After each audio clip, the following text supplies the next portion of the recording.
And we're back here at Boom and Bust. I'm your host, Tony Clement, here with Dr. Livio Di Matteo.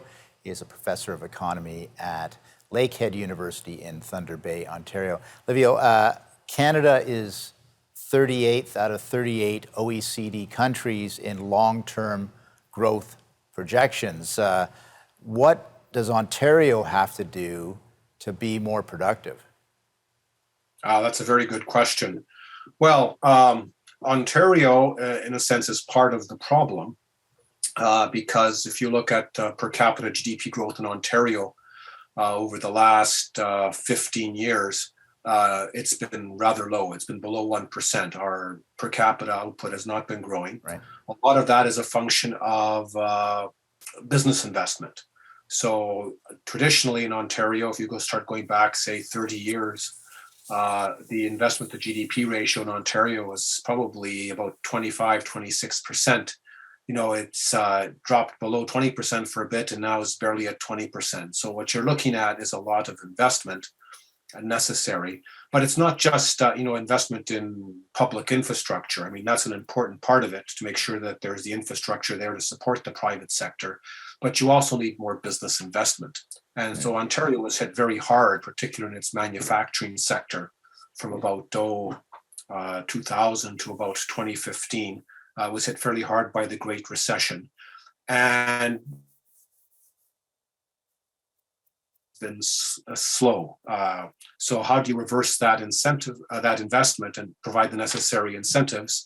I mean, interest rates are actually going to start rising. So that will actually place some impediments in the way of capital investment and capital renewal. Various types of tax incentives, corporate tax reductions are one way of getting at that and providing additional incentive. Part of it is also, in some sense, we've had all of our eggs in one basket.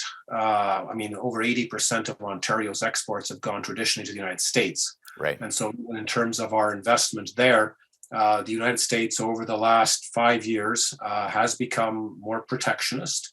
They are following more Buy American policies. And so that requires more skillful marketing on our part to access the American market. It also requires more effort to find markets outside of North America, outside of the United States. I'm not saying I have the solution to that, but the business sector basically has to pedal a lot harder, and anything that the government can do on the tax side or support side, I suppose, to assist them is useful.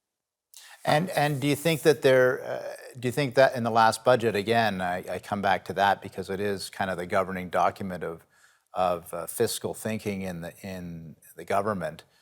Do you get a sense, I mean, with their infrastructure investments and whatnot, that they're trying to find ways to make the Ontario economy more productive? I think they are. I think if you sort of look through the budget carefully, there seems to be a sort of plan underlying it.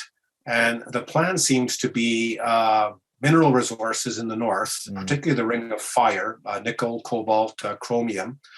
They're seeing opportunities in the manufacturing of electric vehicles. So in a sense, this is a very old Ontario story. This is almost like the 19th, early 20th century, in that you have northern resources and then you have them as inputs into southern Ontario manufacturing.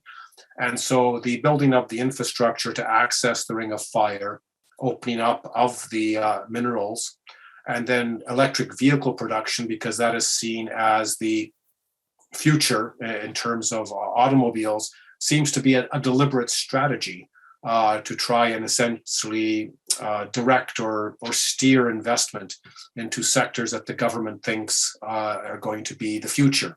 And those, if I could interrupt just for a second, those electric vehicle assembly plant and other announcements, those were big announcements for Ontario. I mean, they're talking about a lot of money here.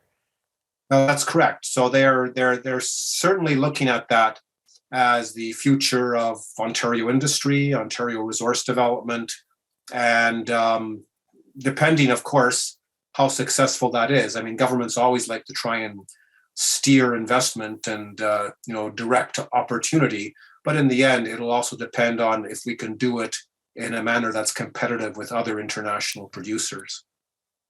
So we'll wait and see on that one for sure. We've got one more segment with our guest, Livio Di Matteo, Lakehead University.